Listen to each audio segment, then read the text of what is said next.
Hello, I'm Julian Whittle from Cumbria Chamber of Commerce, and I'm here with Tom Scaife, a partner and employment specialist with the commercial law firm Baines Wilson, and we're going to talk about the World Cup, not in a sporting sense, but specifically how it affects businesses. Tom, England play Belgium tonight, but whatever the result, we know they're guaranteed to progress to the knockout stages of the competition. And of course, the further England go, the more likely it is that employers will face requests from staff for time off to watch the game. And perhaps they might find some staff mysteriously falling ill on match days and taking a sickie. Is it worth businesses having a policy, a major sporting events policy? And if so, what should it set out to do? What sort of content should it contain? I think it would probably be over the top for most businesses to have something like a major sporting event policy, particularly for smaller businesses. Yeah. But what's really important for any type of event, be it the World Cup or the Olympics, that employers have really set out what their position is in relation to things like time off, how it's going to be dealt with, how holidays are dealt with. They should have a decent attendance and rehabilitation policy which sets out expectations about how much absence is considered acceptable. I say, okay. So let's start then with requests for leave. So how should employers deal with when they get multiple requests for time off on the same day to ensure that all employees are treated fairly? And what about the sort of related issue of setting a precedent? If they give one person time off to watch the match, are they obliged to grant every such request for leave on that basis? So in practice it's very difficult obviously to manage that situation, fundamentally because the business needs to carry on in most cases. You can't just stop production, for example, if it's a production type business. So there is always a risk of some people being upset. The important thing for employers is to act with consistency, and most will operate a first come first serve approach. There's nothing fundamentally wrong with taking a first come first served approach as long as employers aren't rejecting requests on discriminatory grounds. So, for example, you can have holiday off because you're English and you want to watch the England match, but sorry, if you're from a different country, you can't. If it's first come first served, it's whoever would apply for the day off first. Absolutely. So, Now, should businesses be monitoring absenteeism levels, and what can they do if they suspect an employee is faking illness to watch the football? So they should absolutely be monitoring. Most employees will have some sort of sickness absence from time to time. The benefit of monitoring absence is to spot very quickly when it becomes a problem, and particularly when there's potentially a cause in the background like the World Cup. I have to say it's quite common for us, or me, to get calls from employers wanting to dismiss employees where absence has got to a point where they now see it as unacceptable, but they haven't done anything before they ring. So they haven't taken any steps to warn the employee what is acceptable, explain that a previous pattern of absence isn't what's expected, and issued cautions to try and improve it. You can't dismiss in those circumstances. You need to have taken steps to address the problem. So in a World Cup context, the benefit of taking action and monitoring is actually to act as a deterrent. If people know that absences are going to be scrutinised just that little bit more carefully, they're less likely to swing the lead. Okay. What about those reporting sick or arriving late for work the day after a match, perhaps because they overdid the celebrations, or perhaps even more seriously, they arrive at work after a match to start still under the influence of alcohol? So again, this is something that employers can be quite proactive about. So some things that employers are doing now throughout the World Cup is they are undertaking return to work interviews for every single spell of absence, even if it's just a half day, for example, just to have that slightly awkward conversation with the employee about what the cause of the absence is. If employees are turning up under the influence, well, that's a misconduct issue. Yeah. And in a lot of cases, particularly health and safety critical environments, that would amount to gross misconduct. And if there is some credible evidence that they're under the influence, the employer would be within the rights to deal with it as a disciplinary and potentially dismiss. Okay. Now, can flexible working help to minimise these sorts of problems? For example, allowing employees to start late or finish early in order to see a particular match and then make up the time later.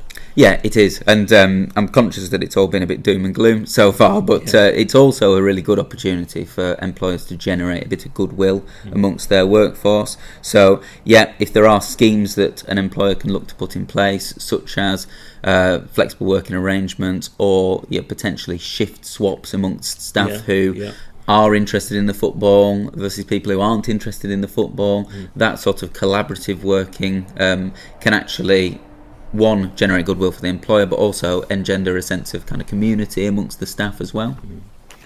Right, okay. And what about staff who follow the football when the match is in working hours? They end up following it online whilst they're at work or on social media, either using a work computer or perhaps using their own mobile device in work time.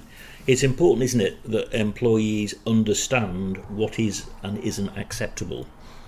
Yeah, and it all goes back to that communication point that we touched upon at the start, which is setting it up before the competition starts or before, in particular, England or other nationalities, countries get through to those later stages, so that employers know whether they're allowed to use social media in the workplace. A lot of employers now will have a social media policy which sets out whether incidental workplace usage is allowed, for example. And again, going back to that goodwill point, if there's there could be a relaxing of those rules, specifically in relation to following the World Cup, if that's what employers want to do. But ultimately, if their policy is, sorry, you're not allowed to use social media during the workplace, and they want to stick to that, that's absolutely fine. Just a point about TV licences, though.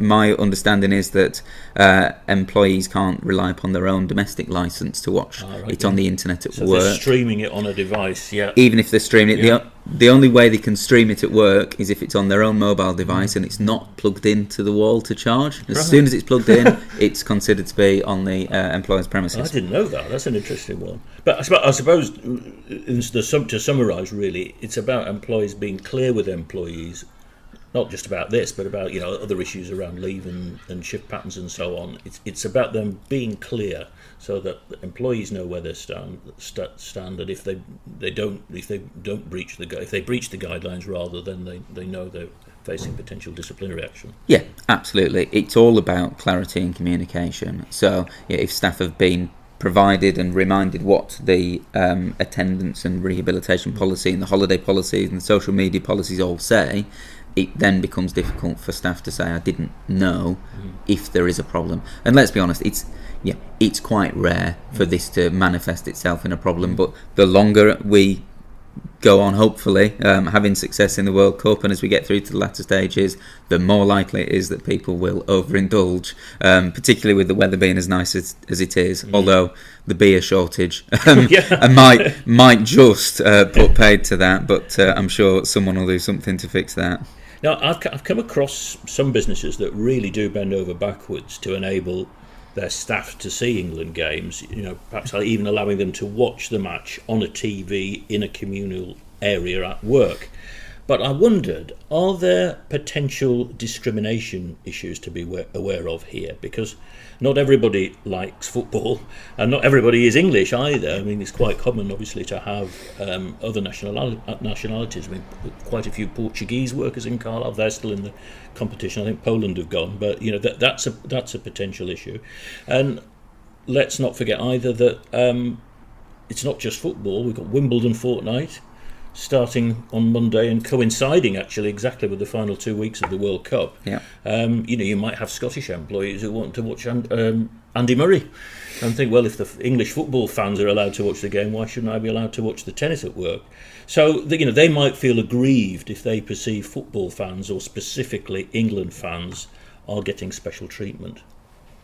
Yeah, they might feel aggrieved, but ultimately, if the employers made a decision that they're going to allow specific rules for the football, well, there's no basis in law for tennis fans to be able to bring claims on that basis. But where, in the instance you've just said, where there could be a problem is if you have, for example, a large Portuguese contingent who want to watch the Portuguese match, and you've bent over backwards to allow England fans to drop down tools and watch the England match. You should put provisions in place if that's what people want, to allow other nationalities to watch their games as well. I don't think it's going to be as much of a problem this year because all of England's matches have actually fallen at later on in the day or at weekends, so that's quite useful from an employer's perspective. Yeah, okay. Now, one related issue here is allowing staff to watch the match, perhaps even wear replica England shirts to work, can be a way of boosting morale and bringing people together.